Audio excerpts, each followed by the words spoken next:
l'invité du jour. Monsieur Kanouté, bonjour. Bonjour à vous. C'est quoi le budget participatif?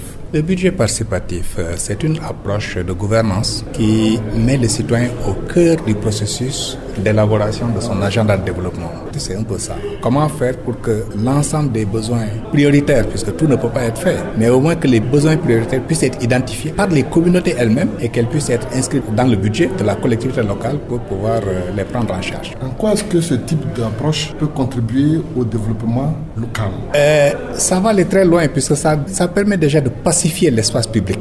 Aujourd'hui, le citoyen ne se sentant pas dans la gestion marque une défiance vis-à-vis des institutions publiques. Je pense que dans plusieurs pays, on a eu des crises qui sont des crises de défiance, où les citoyens ne se sentent pas dans l'institution et donc posent des actes qui vont être des défis vis-à-vis des institutions. Donc, première chose, c'est comment pacifier l'espace public pour que les citoyens puissent se sentir dans la gestion. Deuxième élément, c'est de libérer la parole et surtout d'identifier les besoins des communautés. Je l'ai dit tantôt, tout ne peut pas être fait, mais au moins que ce que les communautés perçoivent comme étant les difficultés les plus criardes, que ces difficultés puissent être prises en compte. Avant, c'était pas ça. Avant, on disait, il faut faire un monument, il faut faire, etc., mais qui ne correspondait pas aux besoins réels. Alors, en Afrique, puisque l'approche, c'est vrai, c'est parti d'Amérique latine qui connaissait les mêmes situations que l'Afrique connaît aujourd'hui. Depuis 2003, année à laquelle les premières expérimentations de budget participatif ont commencé, à aujourd'hui, on est à plus de 600 collectivités locales dans 23 pays.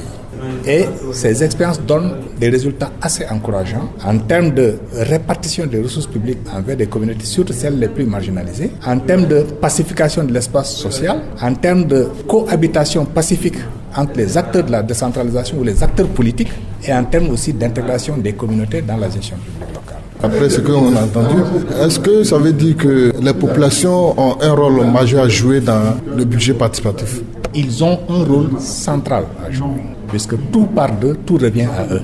Tout part d'eux parce que le processus leur donne la parole pour qu'ils puissent analyser leur territoire, identifier sur ce territoire quelles sont les limites, quels sont les défis, quelles sont les difficultés et les prioriser. Le budget des collectivités étant très faible, la décentralisation financière en Afrique n'a pas suffisamment bien avancé, donc les budgets sont limités. Mais dans ce peu d'argent qu'il y a dans les collectivités, à quoi ça peut servir pour prendre en charge les besoins des communautés? Donc ça part des communautés elles-mêmes qui vont analyser. Quelles sont les chances pour nos États de pouvoir atteindre les ODD 11 et 16 qui font la promotion de villes sûres, de villes où la justice est de mise, etc., pour le mieux-être des populations? Les chances, c'est mettre en place des processus participatifs pour que les citoyens se sentent impliqués.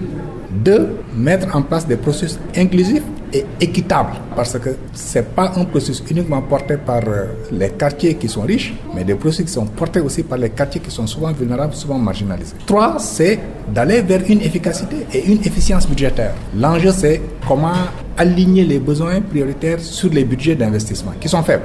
Mais au moins, faisons un alignement. Ça crée une confiance et ça va stimuler le fait que les communautés acceptent de payer les impôts. Le 3, c'est de marquer la solidarité. Solidarité vis-à-vis des territoires qui sont souvent marginalisés, solidarité vis-à-vis des communautés qui sont oubliées par le développement et solidarité aussi vis-à-vis des acteurs qui sont souvent les oubliés du développement. Et troisième élément, c'est ce que vous venez de dire.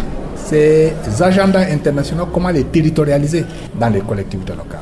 Quels sont les différents défis auxquels le budget participatif peut être confronté?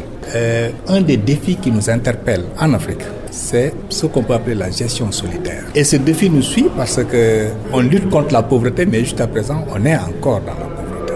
C'est peut-être parce que les besoins et les priorités définis par les communautés ne sont pas suffisamment prises en compte dans la gestion publique locale, notamment dans le budget.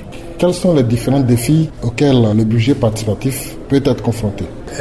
Un des défis qui nous interpelle en Afrique, c'est ce qu'on peut appeler la gestion solidaire. Et ce défi nous suit parce qu'on lutte contre la pauvreté, mais jusqu'à présent, on est encore dans la pauvreté.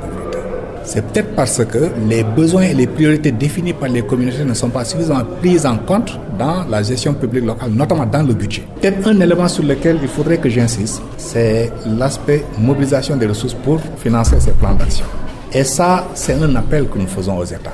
Les États disent nous faisons la décentralisation. Une décentralisation politique peut-être, une décentralisation territoriale avec un transfert de compétences, mais le volet qui reste, c'est la décentralisation financière. Le niveau de transfert des États vers les collectivités est encore très faible, ça représente en moins de 5,5% du budget national vers les collectivités territoriales. Et cela ne milite pas pour la prise en charge efficace des besoins des communautés. Il faut que les États aille à l'objectif qui a été fixé par l'Union africaine d'atteindre 15% de transfert. C'est quand on aura atteint cette masse critique de 15% qu'on pourra espérer une bonne mise en application des grandes orientations que nous donnons. Monsieur Kanouté, merci. Je vous remercie également.